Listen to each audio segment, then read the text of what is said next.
Ngayong araw ay lilinisin ko ang tambak ng tuyong dahon at basura dito sa lugar namin. Sa sobrang daming tuyong dahon at basura ay nagmistula na itong bundok. Kaya naisipan kong linisin. Sobrang daming tambak ng dahon dito. Magpapasko na kaya naisipan ko linisin. Tingnan nyo naman oh. Bundok na yan tol. Oh? Gabundok na yung basura dito. Bago ko linisin, nagpaalam muna ako sa caretaker para may permiso ako sa gagawin ko. Para bago magpasko. Nagbablog kasi ako ng mga linis-linis eh. Sige. Sige Carol, nagpaalam lang ako para lang may permiso lang. Sige. Thank you Carol. Pumayag naman ng caretaker. Basta daw wag kong isasama yung mga lupa. Kasi pagtataniman pa daw nila yun ng halaman. Sakto din natatanggalin ko yung mga tuyong dahon at basura para nakaredy na lang pagtataniman na nila. Agad-agad na akong bumili ng sako at kinuha ko na din yung walis at daspan. At syempre hindi mawawala ang maiwagang bota. Tara, simulan na natin linisin. Let's go! Agad-agad ko nang sinimulan linisin.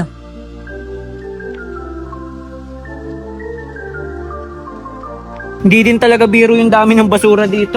Konti pa lang yung nalilinis ko pero nakaramdam na ako ng pagod. Sobrang dami din kasi talaga. Tapos ako lang mag-isa yung naglilinis kaya doble yung pagod.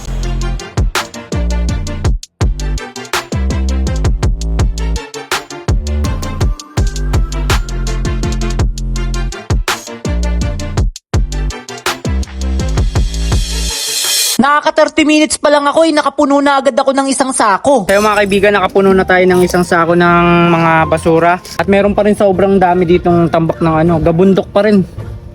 Tambak ng basura tol. Ayun oh. Aabot pa ako sa bubong oh. Diba? Sobrang dami pa hanggang dito pa yan tol Hanggang doon. Pero nagkakaroon naman tayo ng progress kaya paunti-unti matatapos natin to. Sinimulan ko na ulit ang paglilinis. Sa mga nagtataka kung bakit ko to ginagawa, sa mga hindi kasi nakakaalam, ang content talaga na ginagawa ko ay ang paglilinis ng mga tambak ng basura. Ito talaga ang content na ginagawa ko simula pa lang nung una. Doon talaga ako nagsimula at doon din ako na-discover. Nabalita pa nga kami sa channel na Net25 Ang message ko po sa kagaya naming kabataan, habang bata pa tayo, gumawa na tayo ng kabutihan kasi pag nasanay tayo sa mabuting gawain, madadala natin yan hanggang sa pagtanda natin Pero kung pupunta tayo sa maling gawain, hanggang pagtanda natin, madadala natin yan.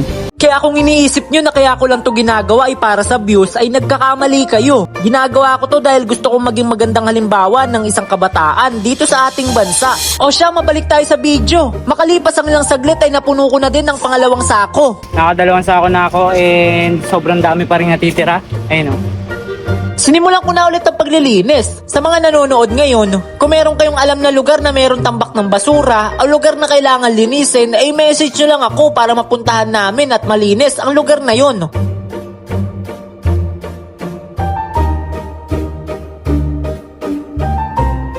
Halo-halo yung mga basura dito. Ayun may mga basahan, may mga balat ng chichirya, tsinelas. Karamihan lang talaga dito mga dahon. Saka medyo may amoy na rin kasi yung mga pusa. Dito tumatay yung mga pusa. Saka sobrang daming langgam. Mabuti na lang nakaboots ako. Ayun Kung wala akong boots, talagang kagat-kagat na ako ng langgam dito. Sobrang kate. Sinimulan ko na ulit yung paglilinis dahil medyo marami pa yung natitira.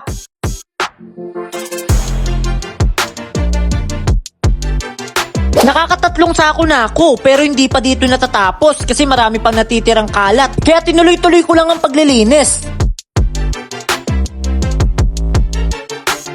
May ihi pa dito guys Ay! Balatuba.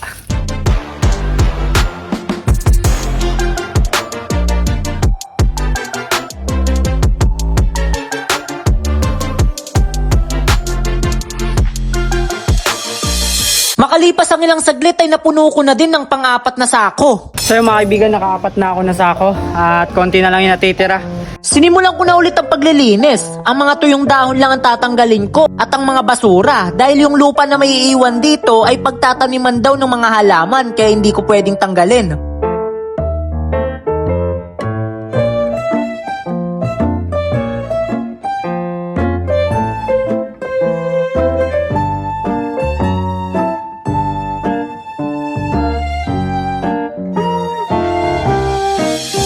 So mga kaibigan, konti na lang yung natitira. Ayan, as you can see, konti na lang yung mga dahon dito. Ang karamihan na lang lupa na lang yan mga kaibigan. Nulit ko lang, hindi natin tatanggalin yung mga lupa kasi nga may mga puno dito at tataniman pa daw to ng mga halaman, sabi ng caretaker.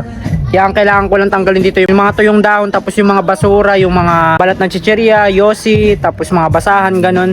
Kaya konti na lang ang tatanggalin natin. Sinimulan ko na ulit linisin dahil patapos naman na. Hindi pa dito natatapos ang video ko sa paglilinis ng mga tambak ng basura dahil marami pa itong kasunod na video. At sana meron na akong makakasama sa mga susunod para mas marami pa tayong malinisan na lugar at mas mapadali ang trabaho.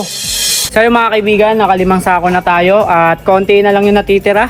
May isang sako pa dito na natitira. Sakto na yan mga kaibigan, matatapos na tayo. Ayan o.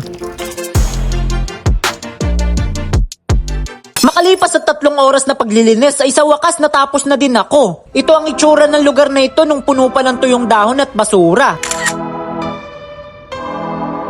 At ito naman ang itsura niya ngayon, yung lupa na lang yung natira. So yung mga kaibigan, sa wakas tapos ko nang malinis yung tambak ng basura dito sa amin. Tanggal ko na yung mga tuyong dahon, yung mga basura. At yung mga naiwan na lang ay yung buhangin. Kasi sabi sa akin ng caretaker, tataniman pa daw to ng mga halaman kaya hindi natin pwedeng tanggalin yan. Kuminis na to lang no, di ba? Oh. Puro mga buhangin na lang siya. Naka-anim tayong basura. 1, 2, 3, 4, 5, 6. Naka-anim tayo ng sako ng basura. Sobrang nakakapagod kasi ako lang mag-isa pero natapos naman natin. Ito pa lang yung simula natin dahil gaya ng sabi ko, magkakaroon tayo ng project na tinatawag na Linis Kalikasan. Kaya ito pa lang yung pinakasimula natin. At marami pa tayong mga lilinising mga lugar. Kung may alam kayong lugar na madumi o may tambak ng basura, i-comment nyo dyan sa baba, picturean nyo, tapos ilagay nyo yung address para mapuntahan namin. Pupuntahan namin yan para linisin. Kung may alam kayong lugar na madumi, comment nyo lang dyan sa baba, picturean nyo para mapuntahan natin. Let's go!